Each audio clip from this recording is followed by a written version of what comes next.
Toto boli fotky, čo spôsobila takáto vlhkosť. No a v najbližšom videu si povieme o tom, ako sa s touto vlhkosťou popasovať.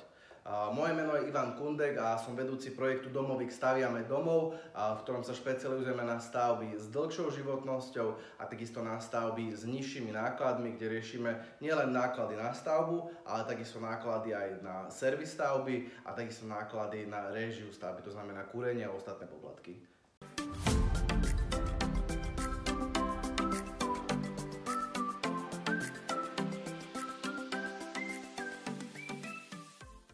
Tak, ak sa teda povie vlhkosť stavby a o tom, ako ju znižovať, určite prvou vecou a hlavnou, ktorou ma napadne, sú konkrétne drevené konštrukcie s násiakou a ľahkou izoláciou.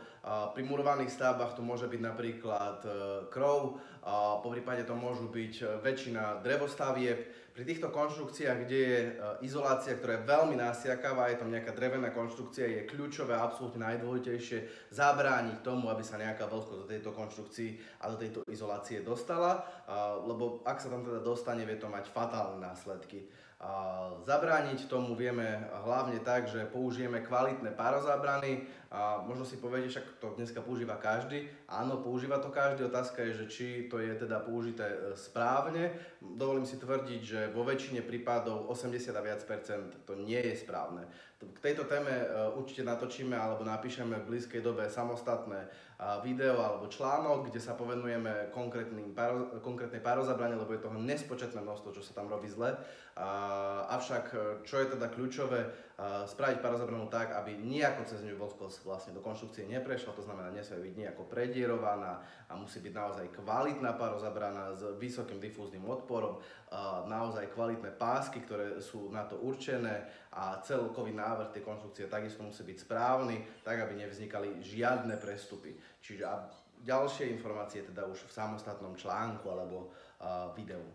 A tuto vám ešte doplním takéto videjko, ktoré bolo natočené na jednej zo stavieb, kde vidíte, čo spôsobila vlhkosť v drevenej konštrukcii a vidieť teda, čo teda spôsobí, ak je nesprávne zvolená pározabrana, nesprávne zvolená páska a nesprávne urobená konštrukcia. Jedná sa viac menej o novostavbu, čiže žiadne kysnutie niekoľkoročné, ktorému by som sa určite povenoval, ak mi niekto povie vlhkosť na stavbe, ako sa aj zbavovať, budú murované stavby a konkrétne samotné murivo. A pri murive je veľmi dôležité, keďže sa jedná o skladbu, cez ktorú vlastne tá vlhkosť prechádza, je veľmi dôležité zvoliť správnu hrúbku muriva, správne tvarnice a takisto správnu izoláciu, ideálne taká, ktorá je nenasiakavá, a takisto správnu hrúbku. Prečo je teda dôležité? Je to, že tá vlhkosť, keď sa teda prechádza cez tú celú skladbu, tak niekde v tom bode vzniká rostný bod. Väčšinou vzniká niekde tam, kde sa tá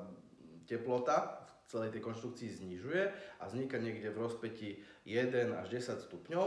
No a našou úlohou je, aby ten rostný bod bol čo najďalej od muriva, ideálne v izolácii a v izolácii takej, ktorá nie je násiakavá. Ak ten rostný bod bude v izolácii násiakavej alebo bude blízko muriva, bude spôsobovať to, že tá vlhkosť bude časom premrzať, samotné murivo bude mať zvýšenú vlhkosť a rapidne to zníži vlastne životnosť stavby.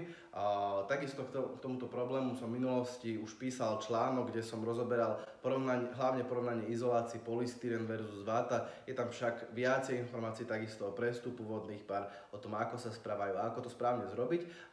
Odkaz na toto video dám takisto dole, odkaz na tento článok dám takisto dole pod video, čiže vás, ktorí to viac zaujíma do hĺbky, určite to nezabudnite si pozrieť.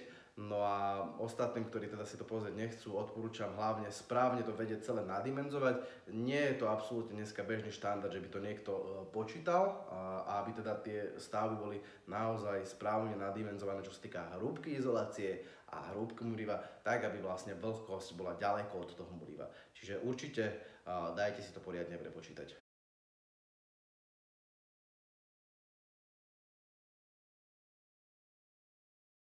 No a posledným bodom, ktorému sa v tomto videu povenujeme, ak teda povieme znižovanie vlhkosti v stavbe, bude vetranie a bude kúrenie. Vetranie je absolútna nutnosť a základná vec, ako vlhkosť z interiéru dostať von. Čo však je pri tomto vetraní problém, je to, že v zime nastáva pri tom vetraní nejaké úniky tepla. To, ako to vieme redukovať alebo znížiť, je práve riadené vetranie skrz rekuperáciu, ktorá nám to teplo vie ako keby vrátiť naspäť, čiže nemáme takéto veľké úniky a súčasne nám tú vlhkosť dostať von z domu a takisto odstrániť z domu aj rôzne pachy a iné nežiaduce veci, ktoré v tom vzduchu mať nechceme. Čiže určite odporúčam mať pri stavbe riadené vetranie.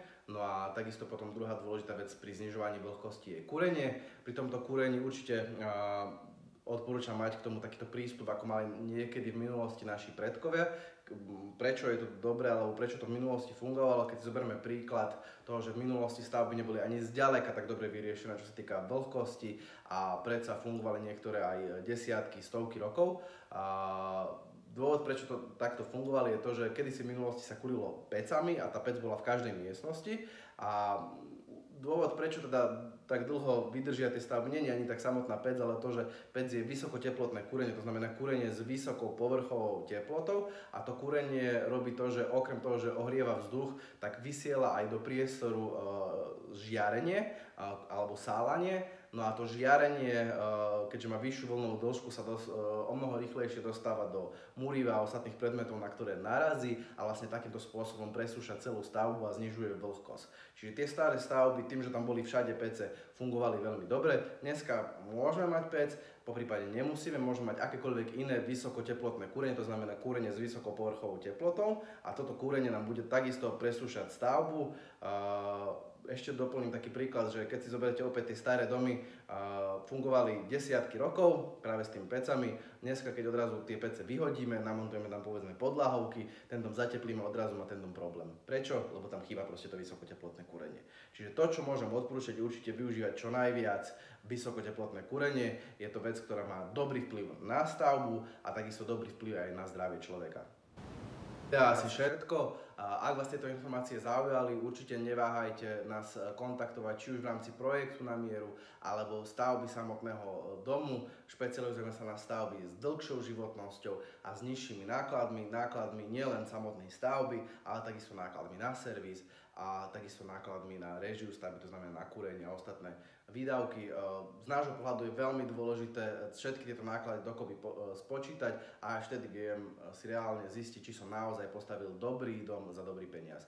Čiže ak vás to takto zaujíma, určite nás neváhajte kontaktovať, kontaktný formulár nájdete dole pod videom.